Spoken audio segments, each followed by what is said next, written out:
জি, জৈব যৌগের সাধারণত সমগোত্রীয় শ্রেণীর উপর ভিত্তি করে ওদেরকে বিভিন্ন ভাগে ভাগ করা হয়েছে, যেমন alkane, alkene, alkyne, alcohol, ester. আমরা আজকে আলোচনা করব অ্যালকেন নিয়ে। আমরা সাধারণত জানি যে সকল হাইড্রোকার্বনে কার্বন কার্বন একক বন্ধন থাকে সেটাকে আমরা বলি অ্যালকেন। আমরা যে সি কার্বন কার্বন কার্বন, আমরা জানি কার্বনের সাধারণ সংকেত হচ্ছে CnH2n+2। হ্যাঁ, আমরা জানি যে কার্বনের সংখ্যা যদি 1 হয় তখন হবে মিথ, কার্বনের সংখ্যা যদি 2 হয় তখন হবে ইথ, কার্বনের সংখ্যা যদি 3 হয় তখন হবে প্রুপ। আমরা এটা জানি কার্বনের সংখ্যা যখন 1 হবে তখন হবে মিথ, কার্বনের সংখ্যা যখন 2 হবে তখন হবে ইথ, কার্বনের সংখ্যা যখন 3 হবে তখন হবে প্রুপ, কার্বনের সংখ্যা যখন 4 হবে তখন হবে বিউট, কার্বনের সংখ্যা যখন 5 হবে তখন হবে প্যান্ট, কার্বনের সংখ্যা যখন 10 হবে তখন আমরা সেটাকে বলবো ডেকেন, কার্বনের সংখ্যা যখন 11 হবে তখন সেটাকে আমরা বলবো উন্ডে, কার্বনের সংখ্যা যখন 20 হবে তখন আমরা সেটাকে বলবো ইকুস, আচ্ছা, অ্যালকেনের বেলায় আমরা প্রথমে আমাদের খেয়াল করতে হবে যে কার্বন কার্বন শিকল থাকতে হবে, তারপরে যে আমাদের যে সবচেয়ে বড় থাকতে হবে, আমাদের প্রধান শিকলটা সবচেয়ে বড় থাকতে হবে এবং কেটিনেশন ধর্ম থাকতে হবে। আমরা সাধারণত জানি যে আমরা যে কার্বনের সংখ্যা যত তার দ্বিগুণের সাথে 2 যোগ করলে সাধারণত অ্যালকেন হয়। আমরা যখন এই ক্ষেত্রে বলি যে কার্বনের সংখ্যা যদি n এর মান 2 হয়, H 2 × 2 + 2, তাহলে আমরা বা লিখতে পারি C2H6।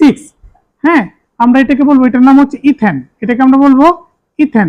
কারণ আমরা জানি যে অ্যালকেনের সাথে n যুক্ত হয়ে যেটা উৎপন্ন হবে তখন আমরা সেটাকে বলবো, যেমন আমরা বলবো অ্যালকেনের মিথেনের সময় আমরা বলবো মিথ যোগ n, মিথেন। যখন ইথেন হবে তখন ইথ যোগ অ্যালকেনের উচ্চারণ হবে n, ইথেন। যখন প্রোপেন হবে তখন প্রুপ যোগ n, প্রোপেন। যখন বিউটেন হবে তখন বিউট যোগ অ্যালকেনের n, তখন সেটা হবে বিউটেন। আমরা যখন একটা জিনিস আমরা খেয়াল রাখবো, জৈব যৌগে কার্বনের যোজনী হচ্ছে 4। আমরা সবসময় যে কার্বনের যোজনী 4 প্রমাণ করে আমরা এটা ব্যাখ্যা করতে হবে। তাহলে আমরা এই ক্ষেত্রে আমরা দেখতে পারতেছি যে 3 কার্বন বিশিষ্ট অ্যালকেন প্রুপ প্লাস অ্যালকেনের n মানে প্রোপেন, তখন আমরা এখানে আমরা হাইড্রোজেন দিয়ে ফিল আপ করতে হবে।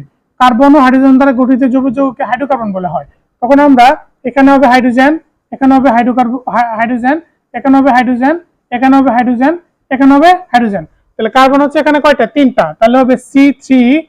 তাহলে হাইড্রোজেন 1 2 3 4 5 6 7 8 H8। তাহলে কার্বনের সংখ্যা হচ্ছে 3, তাহলে 3 এর দ্বিগুণ হচ্ছে 6, 6 এর সাথে 2 যোগ করলে হবে অ্যালকেন। তাহলে 3 কার্বন বিশিষ্ট অ্যালকেনকে আমরা বলবো প্রোপেন। তাহলে প্রোপ যোগ অ্যালকেনের n, এটা হবে প্রোপেন। আমরা যখন আরেকটা एग्जांपल দেখব, আমরা যেমন আমরা যদি দেখি কার্বনের সংখ্যা যদি 4টা হয়, যদি 4টা বলা হয় তখন এখানে হবে হাইড্রোজেন, আমরা এটাকে সহজভাবে লিখতে পারি H3।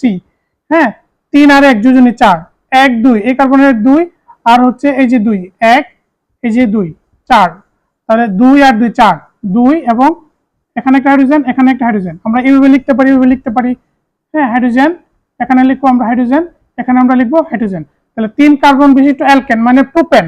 তাহলে যদি এখানে যেহেতু 4 কার্বন, তাহলে 4 কার্বন বিশিষ্ট অ্যালকেনকে আমরা বলবো বিউট এবং অ্যালকেনের উচ্চারণ হবে n, আমরা এটাকে বলবো